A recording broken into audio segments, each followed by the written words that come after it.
Korea is observing a period of national mourning this week as the country reels in the aftermath of its worst air disaster in decades. We have more on Press Perspective today.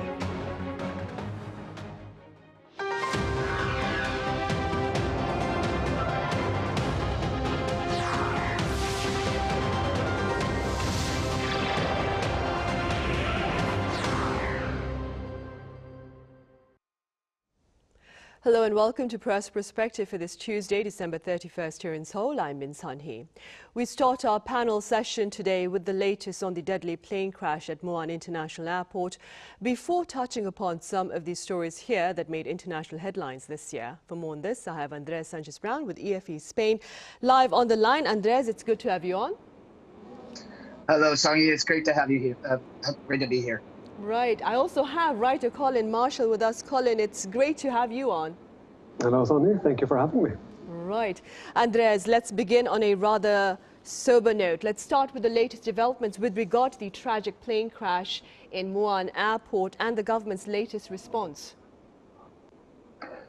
Yes, well, the government has pledged strong support for the families of the victims.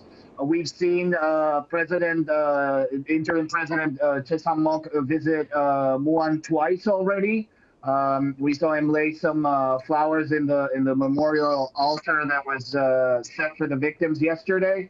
But I think most importantly, the government has basically activated a so-called emergency inspection of the six Korean airlines that operate the Boeing 737-800, which is the model that crashed in Muan on Sunday.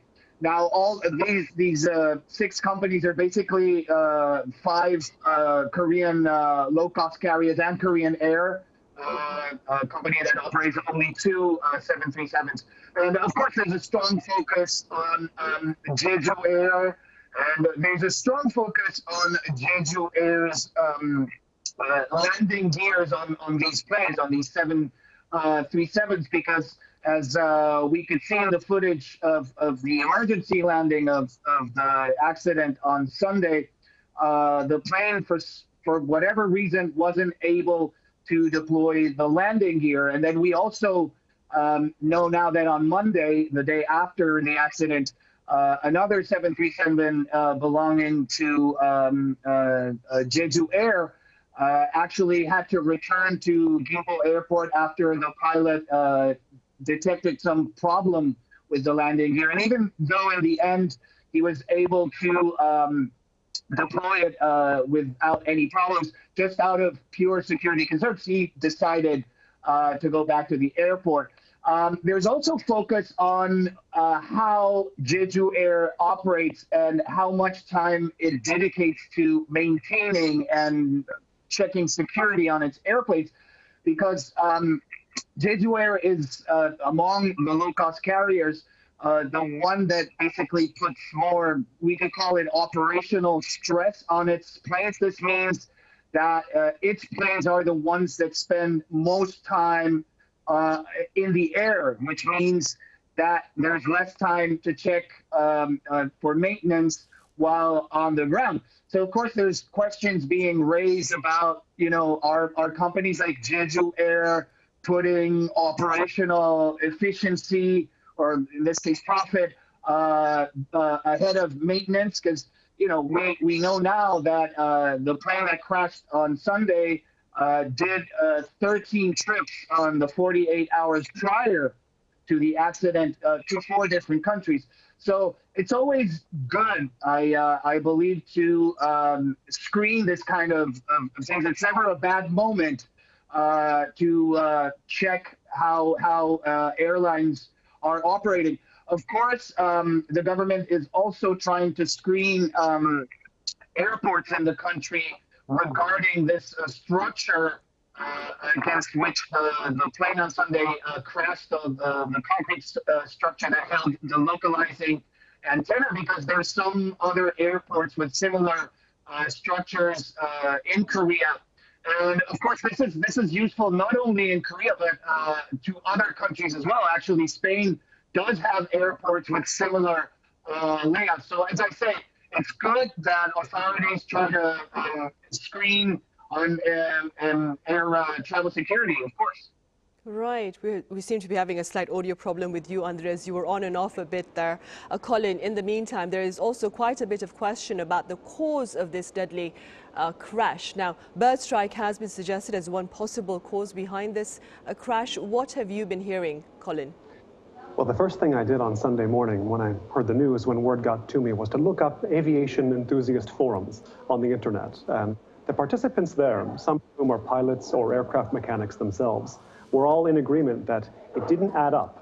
What they were hearing, what was reported, didn't quite make sense to explain a crash of this kind, a catastrophic event of this kind.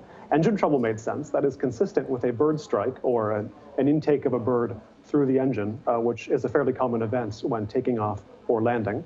But the plane landed with neither its landing gear down nor its flaps out, as Andres alluded to, suggesting the failure of the hydraulic system as well as the engines.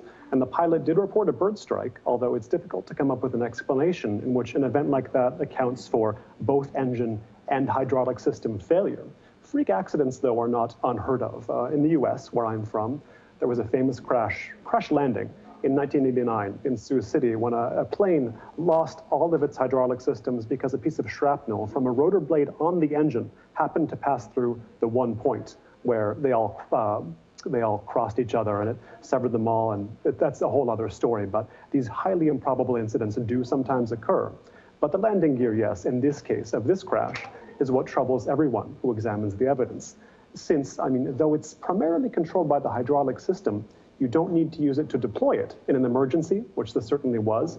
You can just release it with gravity, and it goes down pretty much by itself. Now, anyone who's driven a modern car knows that when you get too close to a wall or to another car, you hear beeping. The car lets you know you're too close, you might crash. And a jetliner does much the same thing when it gets too close to the ground without the landing gear down. And as I understand it, a pilot cannot ignore that. So this suggests the situation in the cabin must have been severely compromised. I've heard reports of smoke and fire, something that made the pilot, who was very experienced, must have made him think he had no time to do any of these extras, have to just get the plane down. This particular aircraft, incidentally, reported an emergency of some kind in flight, a non-catastrophic emergency, obviously, a few days before the crash. The model of the plane, the 737-800, it has a strong safety record in and of itself. And in fact, so does Jeju Air itself, which, though having been in operation nearly 20 years now, I think this is the first time it's had an incident resulting in injury. So there's no obvious go-to factor to pin this down on at the moment. A great many things have to go wrong to bring a 737 down. And in this case, all of those factors have yet to be determined. Right, indeed. Well, the black boxes have been recovered, and investigators are hoping that will provide some insight into the cause behind this deadly crash. But Andres, in the meantime, for the sake of greater perspective, what can you tell us about how common bird strikes are for flights, generally speaking? Well, bird strikes are very, very, very common. Checking on records, for example, there's data pointing to, for example, countries like the UK reporting around 1,400 bird strikes in a single year. I've seen data actually that says that in Korea in the last around 5 years, there's been at least 650 incidents of bird strikes.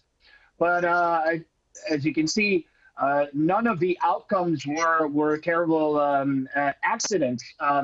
Of course, there's been instances back in the day in different countries where, for example, let's say a flock of geese hits an engine, or an engine sucks a pigeon, and of course sometimes it could cause a accident. But 99% of the time, that is not the case. And I think, as Colin was pointing very well, all we know is, so far, all we know is that the control tower in Muan did emit an alert for aviary risk, which just is telling the pilot that there's bird activity close to or along the trajectory of the airplane. And the next thing we know is that the pilot did send out a mayday signal around 2 minutes later.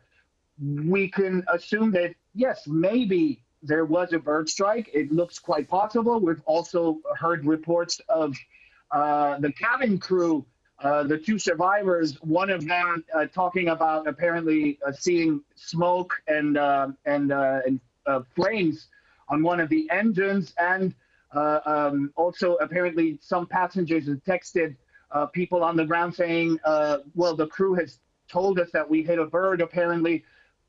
Once again, we don't know. And of course, we're really at this point, we can't really establish if it was a single bird strike, of course, that caused the whole accident to happen.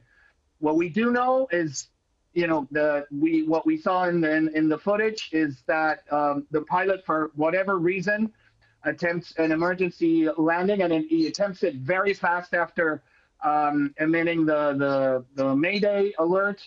And he lands without the landing gear having been deployed and other mechanisms that help the plane brake, like, for example, the spoilers, which are these flaps on top of the wings that open up when you're landing. Those can't be seen being activated during landing. We can't see also the so-called reverse thrust of the engines.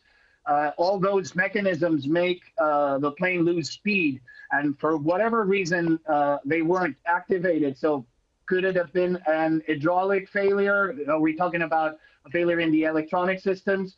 We really don't know. And of course, authorities have already told us it's going to take months to determine what really happened, and it might be many factors playing into this accident, into this terrible accident.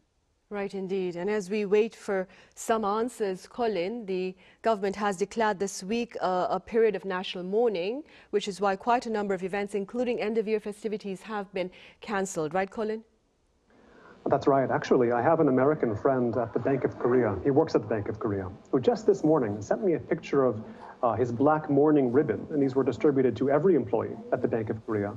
They're all expected to wear them. This is a culture we don't really see in the United States. But yes, I've lost count of how many cancellation notices of New Year's festivities I've seen. But it's not just New Year's festivities. A fair few regular television broadcasts, I've seen announcements for cancellation as well, including, for example, a comedy show I watch every week. It makes me think back sort of 20 plus years now to 9/11 in the United States, where I'm from. And at the time, I remember on that day, there was a lot of reshuffling of the TV and film schedules. If any program or any film was too sort of thematically close to the event. I remember that very night I was planning on watching the film Independence Day on television, which is a movie, some may recall, where space aliens invade and go around blowing up various national monuments. And I'm sure that was deemed not quite right for 9/11, as it was not then yet called. And so that was quietly replaced with a different drama. But here in Korea, yes, the feeling is not just that that productions or shows or films with themes too close to this should be rescheduled, but that any form of levity at all would be inappropriate in what, as you say, is now a period of national mourning. And how long it will last, I think we will have to just wait and see. Right. Meanwhile, Andres, impeachment rallies here in the country have been covered by the foreign media, but a large-scale rally scheduled initially for today, that is New Year's Eve, has been postponed as well, I understand, in light of the tragedy. Of course, what more can you tell us, Andres? Yes, indeed. The last thing I've heard was that the people backing this rally that supported the impeachment of President Yoon was that the organizers decided not to hold it today in order to honor the victims, to mourn the victims of the Muan air accident. What we do know that actually did happen was that some President Yoon supporters did rally today right in front of the presidential residence in Hanamdong in Yeongsan district. And the reason for this is because, as we know, there was an order issued today that would allow technically authorities to arrest President Yoon in order to interrogate him, given that he skipped 3 interrogation summons already. We'll see how that goes. We do know that right after the accident, the two main parties, political parties in Korea, sort of signal towards a truce in terms of, stopping the impeachment cycle or cross demands. I think we could all use a bit of quietness in order to ponder this terrible accident, this terrible loss of life. It does look likely that we're going to have a bit of peace in that sense, because it's just been known that interim President Jae-sang-mok did ratify two justices for the Constitutional Court, which partially meets the demands of the opposition party. So we'll see. We'll see how it goes. Right, we will. And as we try to make sense of this tragedy, Colin, there are civic groups which have called on the government to provide grieving family and friends with appropriate emotional support. What are your thoughts, Colin? Yes, of course, a good faith effort from the government wouldn't go amiss, though I'm afraid providing much solace in a case like this one may lie somewhat beyond the ken of the state per se. I think back to the protests put on by the parents of the students who died on the Seoul, the ferry that sank in 2014. And they were there in Gwanghwamun Square for years. And as I recall, the foremost of their demands was for a full investigation. And they seem to have felt they never got all the answers about what happened on that boat that day. So I would say, I'd imagine much depends on how definitive an explanation can be produced from this investigation, which has only just begun, although an investigation of an airline crash of this kind can take years. And from what I've heard, the flight data recorder, or black box, as they're called, was itself damaged. So that can only prolong how long it takes to get the necessary information. And everyone, not just those connected directly to the accident, but everyone in the country and even beyond, will want to know exactly why this happened. And of course, what can be done to minimize the chance of similar accidents in the future. Right. Andres, moving forward, aside from this very tragic event, another story that continued to remain in international headlines and which pundits believe will continue to do so next year as well is Korea's low birth rate. You covered this as well. Briefly speaking, Andres, could you walk us through the reasons, the repercussions, as well as the potential solutions perhaps to this dismal birth rate here in the country? Yes, Sunhee, indeed. This year, as we know, the government declared a low birth rate a national emergency because, of course, it poses threats on the fact that Korean population is bound to decrease a lot in the next few decades if this trend continues. And of course, it puts things like the National Pension Fund at risk of bankruptcy and many other issues. And once again, the government did achieve apparently very little, despite the fact that it did invest money on the issue and things like, for example, trying to bring foreign workers to aid families to help rare young children. But once again, apparently, experts point out to the fact that mostly women's concerns apparently are not being listened to and addressed, which is pretty much what you hear in other countries. Governments just not listening enough to women's concerns. Of course, there's very unique features to Korea's problem that factor into the issue of low birth rate. Things like work culture, the long working hours for which Korea is well known, or the fact that real estate prices are quite high in the country, especially in the capital area where most Koreans seek to live because of the fact that the better schools are in this area, the better hospitals, et cetera, which just drives the prices up. And for example, the cost of education is a big factor too in Korea, especially given how much Korean families spend in cram schools, in the hagwons, right? So of course, some ideas that can be floated around in this regard is maybe the government could try to invest some money and try to make other areas apart from the capital area more attractive, to try to decentralize, to deconsolidate or unconsolidate the capital area a little bit, and maybe also try to pump some public money into the hagwon industry, because that would definitely lighten the burden for many Korean families. Right, hopefully, of course. Colin, aside from standing as the world's country, that is, with the lowest birth rate, Korea officially also secured another title this year, that is the title of a super-aged society. Colin, how worried do you suppose should Korea be? Yes, indeed. These are two sides of the same coin, the birth rate problem and the super-aging society problem. It's not a good thing, of course, although you feel somewhat insulated from it here in Seoul, partially for reasons Andres mentioned. You know, I've seen a lot of young people, even babies around today. It doesn't feel like a low birth rate society, but if you go outside Seoul, and you don't have to go far outside Seoul, you notice how quickly and how markedly the average age around you, of the population around you, rises. So, of course, one category of immigrants, we discussed before, Korea's sort of perceived need to take in more immigrants down the line. One category will be, I assume, caretakers for the elderly, the increasingly high proportion of elderly here. But I know an American here. He doesn't live here, but he spends a lot of time in Korea. He's a writer, travels a lot.